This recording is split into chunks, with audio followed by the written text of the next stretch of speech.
Hi. Welcome to my channel Dhulia Gautam. আপোনালোকে থাম্বনেইলটো দেখি গম পাইছে আজি কিহৰ ওপৰত ভিডিঅ'টো প্ৰস্তুত কৰিব লৈছো। হয় বন্ধুসকল, এজন শ্ৰব্য কেছেটৰ কণ্ঠশিল্পীক আপোনালোকৰ আগত চিনাকি কৰাই দিয়াৰ মানসেৰে আজি এই ভিডিঅ'টো প্ৰস্তুত কৰিছো। শ্ৰব্য কেছেট বৰ্তমান আমি নেটৰ যুগৰ হয়, আমি ইউটিউবত আমি নতুন ৰিলিজ দিয়া গানবোৰ চাওঁ, কিন্তু চক শ্ৰব্য কেছেটত আমি যে আগতে টেপ বুলি কওঁ, সেই টেপৰ কেছেটত কণ্ঠদান কৰা এজন কণ্ঠশিল্পী কোননো তেওঁৰ বায়োগ্ৰাফি, তেওঁৰ সংগীত জীৱনৰ পাতনি আমি সব কথা পাতিম ব্লগ বন্ধুসকল মোৰ লগতে আপোনালোক। আৰু এটা কথা, 100 কিলোমিটাৰ খোজকাঢ়ি মই গৈ এই ভিডিঅ'টো আয়োজন কৰিছোঁ, গতিকে বন্ধুসকল ভিডিঅ'টো চাই থাকক। হাতৰে মিশা জান দূৰ হাতৰে কাকজান জানা তুমি মোৰ হৃদয়ৰ মৰমৰে দেহা। খোজকাঢ়ি গৈ আছোঁ, খোজকাঢ়ি 100 কিলোমিটাৰ বলক, খোজকাঢ়ি গৈ আছোঁ। এয়া চাওক, আমাৰ গাঁৱৰ নতুনকৈ পকী ৰাস্তা হৈছে। আমাৰ গাঁৱত আগতে বহুত বোকা আছিলে, আজিকালি আৰু পকী ৰাস্তাত পাম আৰু খোজকাঢ়িবলৈ। এয়া চাওক আমাৰ গাঁৱৰ পৰিৱেশ, চাওক কি সুন্দৰ পৰিৱেশ, একদম সেউজীয়া হৈ আছে, চাৰিওফালে সেউজীয়া। আমি গাঁৱত বাস কৰোঁ যদিও আমাৰ পৰিৱেশটো কিন্তু বহুত ভাল। ইয়াৰ লগৰ এজন আহিছে, গাড়ী একদম ভুইচকৈ যাবগৈ এতিয়া। এচাত দিলে FZ লৈ পূৰা দিলে স্পীড। আৰু এয়া আহি আছে গৰু চক, গৰু কি ধুনীয়াকৈ খোজকাঢ়ি গৈ আছে। বলক বন্ধুসকল, গৈ আছোঁ, মোৰ লগতে আহি থাকক, আপোনালোকেও চাই থাকক ভিডিঅ'টো। পালোহিয়ে তো বন্ধুসকল, ফাইনেলি মই পাই গ'লোহি। মই যিজন কণ্ঠশিল্পীৰ কথা কৈছিলোঁ যে শ্ৰব্য কেছেটৰ এজন কণ্ঠশিল্পী, তেওঁলোকৰ ঘৰত বৰ্তমান মই উপস্থিত, আৰু তেখেতৰ লগত মই দুআষাৰ কথা পাতিম। আপোনালোকেও শুনিব তেওঁৰ কৰ্মজীৱনৰ কেনেধৰণে সংগীত আৰম্ভ কৰিছিল, ঘাট প্ৰতিঘাত অনেক কথা তেওঁ আমাৰ আগত আপোনালোকৰ আগত শ্বেয়াৰ কৰিব। তো বন্ধুসকল আহক।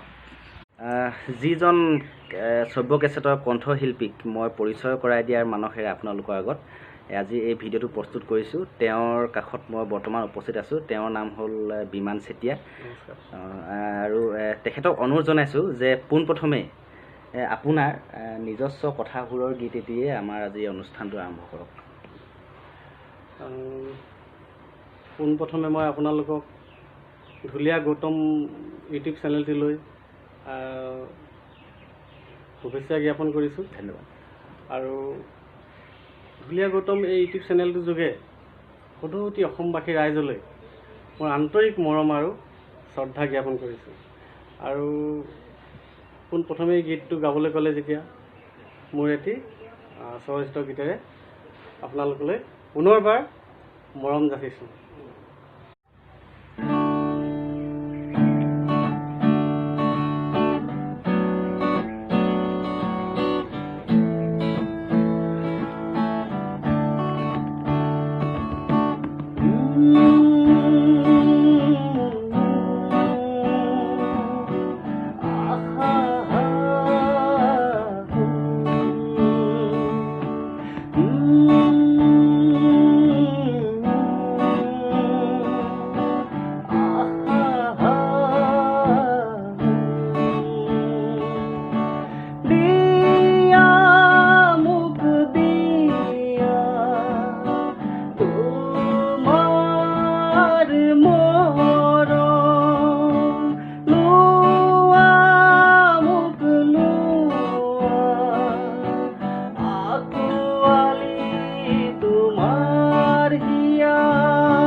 বহুদিন হ'ল গীত নোগোৱা, গতিকে গানটো ঠিক সম্পূৰ্ণ কৰিব পৰা নহ'ল, অকণমান পাহৰি গ'লোঁ। হয় হয়, এইটো কাৰণে ৰখাই থৈ দিলোঁ। আচলতে কি হ'ল, চৰ্চা থাকিলে মানে যিহেতু চাওক কেইবাবছৰ ধৰি চৰ্চা কৰা নাই, সেইটো কাৰণে বাৰু একো নাই। আমি তেখেতৰ পৰা আৰু নিজস্ব গীত শুনিম।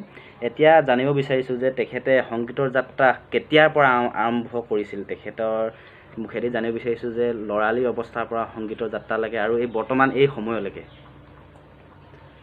ল'ৰালি কাল মানে মই ক্লাছ 8ত থাকোঁতে, তেতিয়া 1993 এনেকুৱা আছিলে, মই ঠিক সঠিককৈ পাহৰিছোঁ, 93 নে 94 হৈছিল, 93 বুলি ক'ব পাৰি আৰু। মই নামৰূপ সংগীত মহাবিদ্যালয়ত সংগীত শিক্ষা গ্ৰহণ কৰিছিলোঁ আৰু খুব কষ্টৰে গৈছিলোঁ। ৰাস্তা পদূলি বোকা আছিল তেতিয়া, আমাৰ আলি পদূলি ইমান উন্নত হোৱা নাছিলে। তাৰপিছত আৰু 18-20 কিলোমিটাৰ হয় নামৰূপলৈ, 18-20 কিলোমিটাৰ হয়। আৰু সেই 18-20 কিলোমিটাৰ চাইকেল কৰিয়ে গৈছিলোঁ। কেতিয়াবা বৰষুণ দিয়ে, বেছি বোকা হয়, সপ্তাহত এটা দিনেই পাওঁ, দেওবাৰ দিনটো, আৰু কেতিয়াবা সেই সপ্তাহত সেই দিনটোও যোৱা নহয়। তো এনেকৈ গ'লোঁ আৰু 3 বছৰমান কৰিলোঁ, আৰু 3 বছৰ শিকিলোঁ। বিশেষ কৈছোঁ যে 18 কিলোমিটাৰ বুলি, সেই 18 কিলোমিটাৰ যোৱাৰ কষ্টত সেই সংগীতটো সিমানতে সামৰিলোঁ, ক্লাছিকেল সংগীতটো সিমানতে সামৰিলোঁ। আৰু এনেকেই আৰু পাছত সৰু সুৰাকৈ ঘৰতে চৰ্চা কৰিবলৈ ধৰিলোঁ, আৰু মানে এনেকৈ য'ত ত'ত আৰু গাঁৱে ভূঞে সৰু সৰু প্ৰগ্ৰেমবিলাকত গীত গাবলৈ ধৰিলোঁ। হয়, ময়ো সৰুতে বিমান চেতিয়াৰ প্ৰগ্ৰেম চাইছিলোঁ।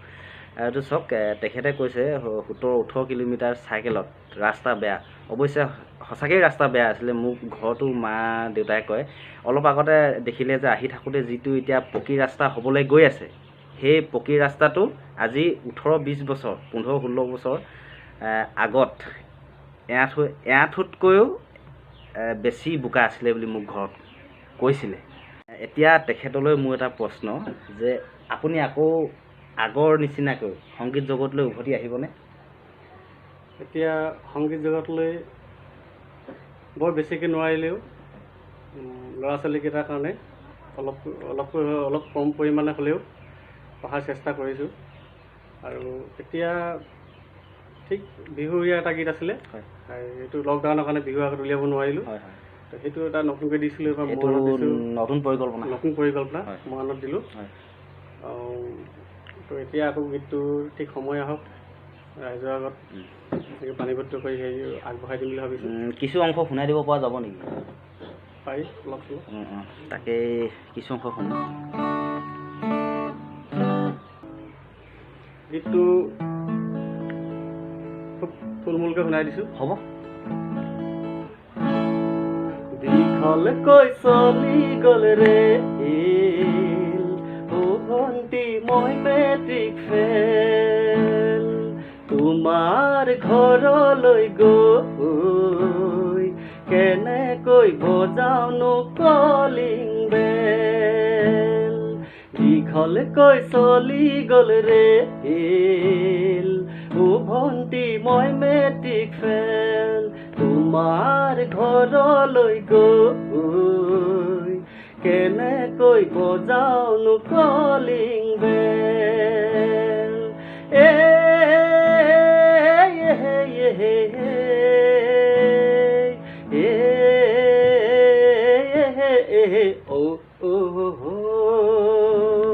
চক কিমান এটা সুন্দৰ গীত। আমি আলহী ঘৰলৈ গ'লে, কাৰোবাৰ ঘৰলৈ গ'লে আমি কলিং বেল টিপোঁ, ঠিক কলিং বেলৰ আধাৰক লৈ গীতটো ৰচনা কৰিছে। মানে বহুত ধুনীয়া। যেতিয়া নেকি গানটো ওলাব, মই আপোনালোকক নিশ্চয় সেই গানটো আপোনালোকক মোৰ চেনেলৰ যোগেদি মই আপোনালোকক শুনাই দিম।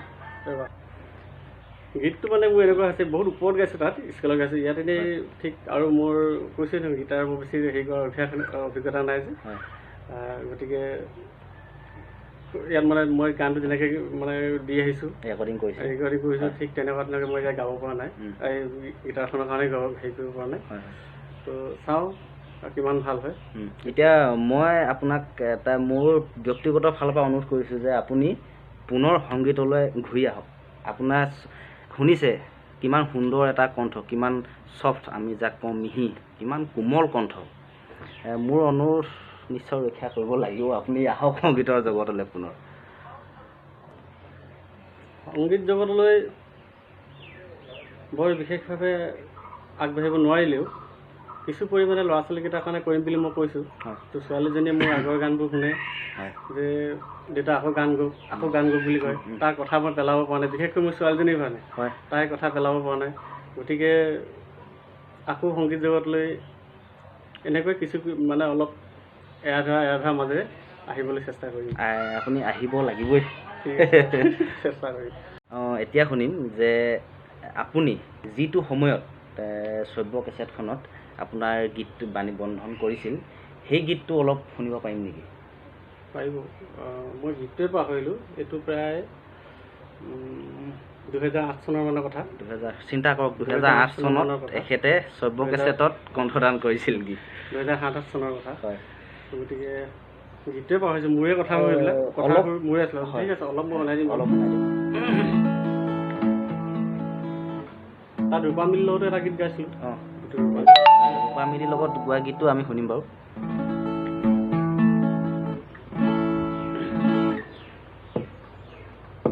তুমি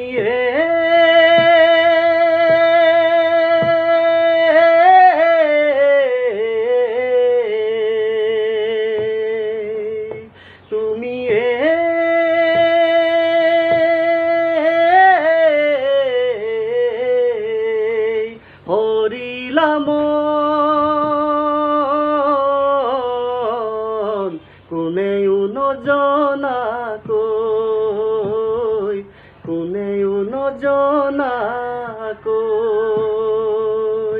তুমি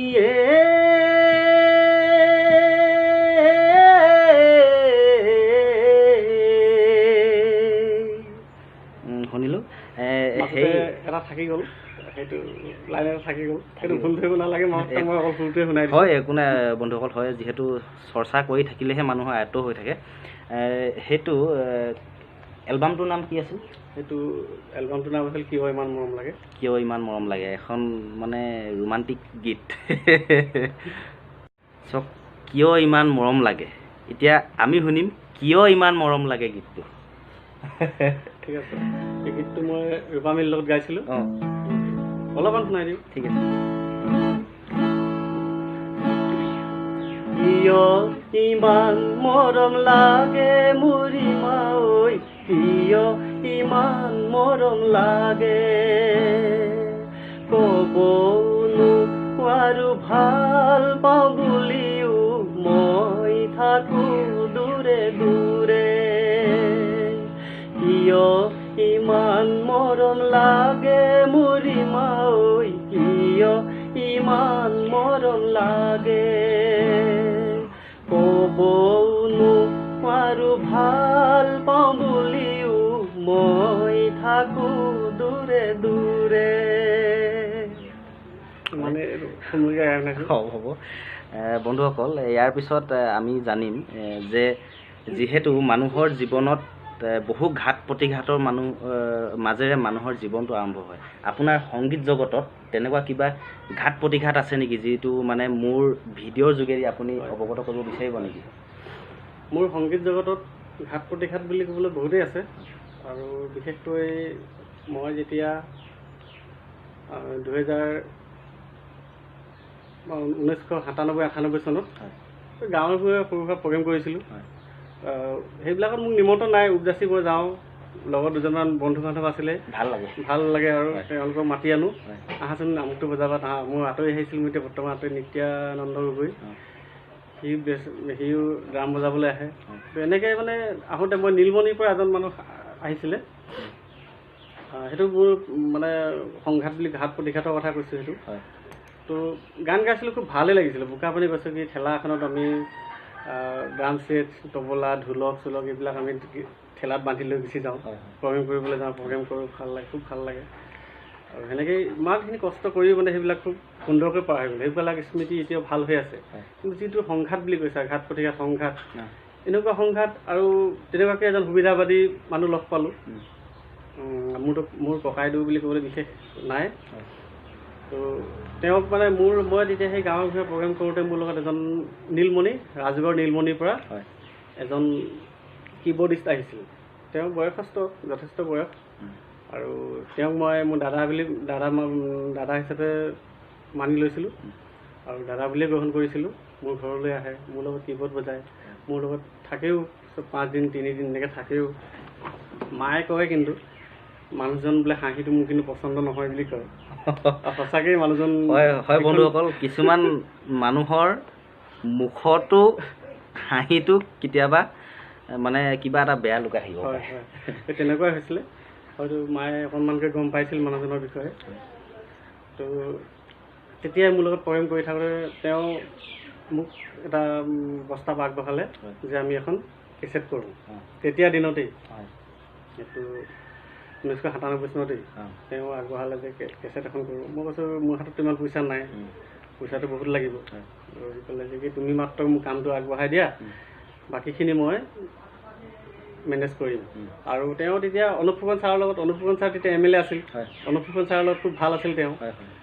বিশেষভাৱে কেনেকুৱা ভাল আৰু নাজানো, কিন্তু মানে নলে গলে থকা আছিল আৰু।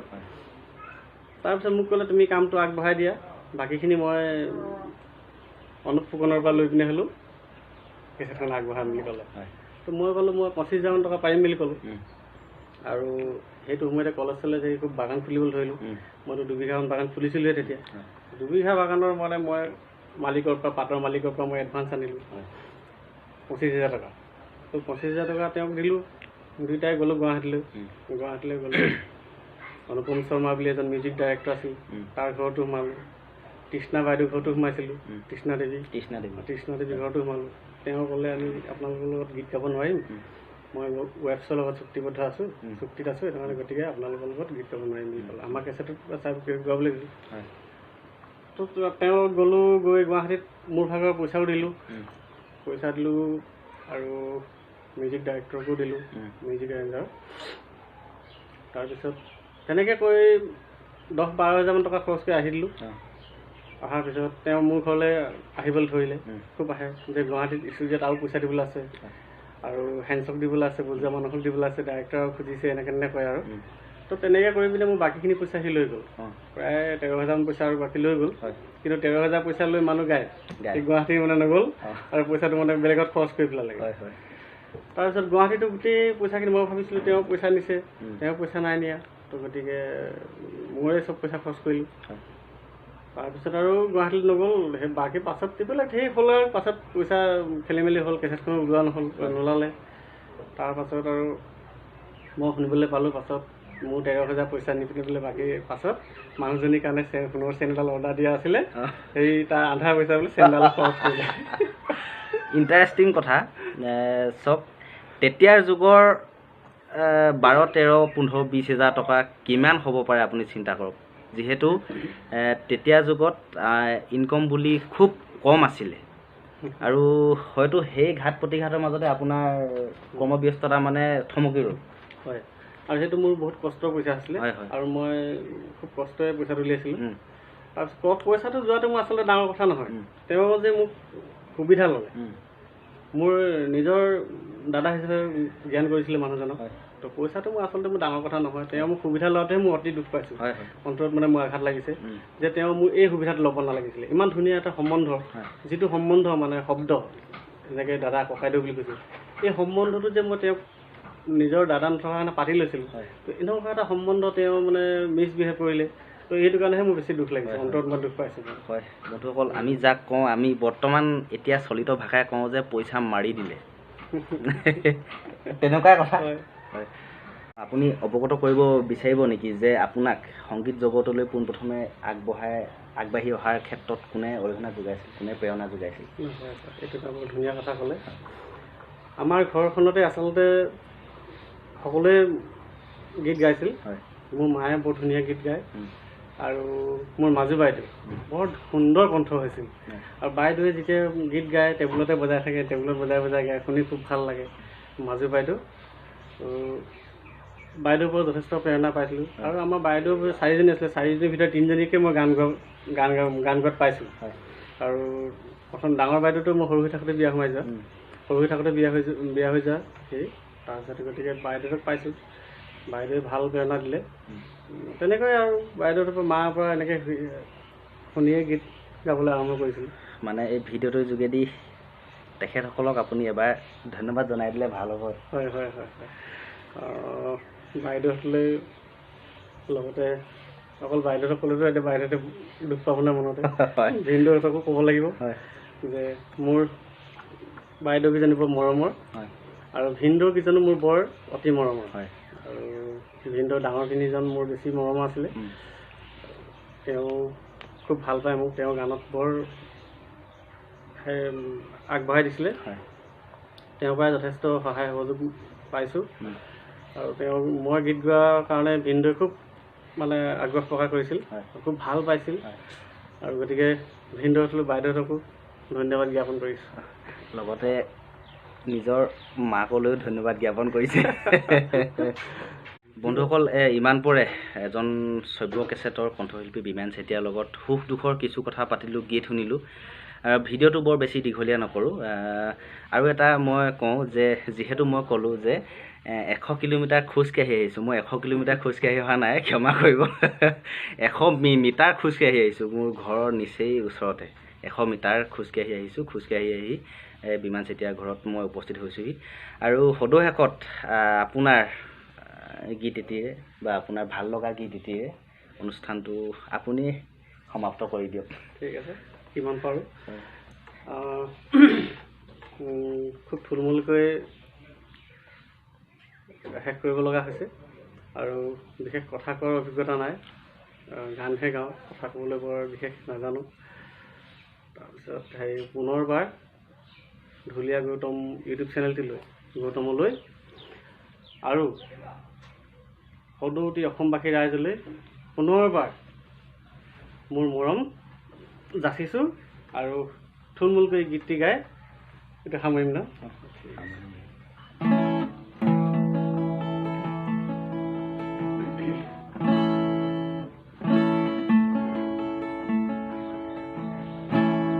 তোমাক দেখাৰে দিবেলা চিলমিল গধূলি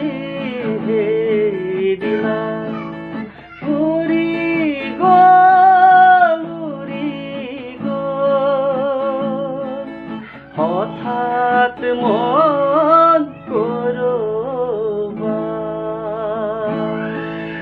তোমাক দেখাৰে দিবেলা চিলমিল গধূলিৰ সেইদিনা উৰি গ'ল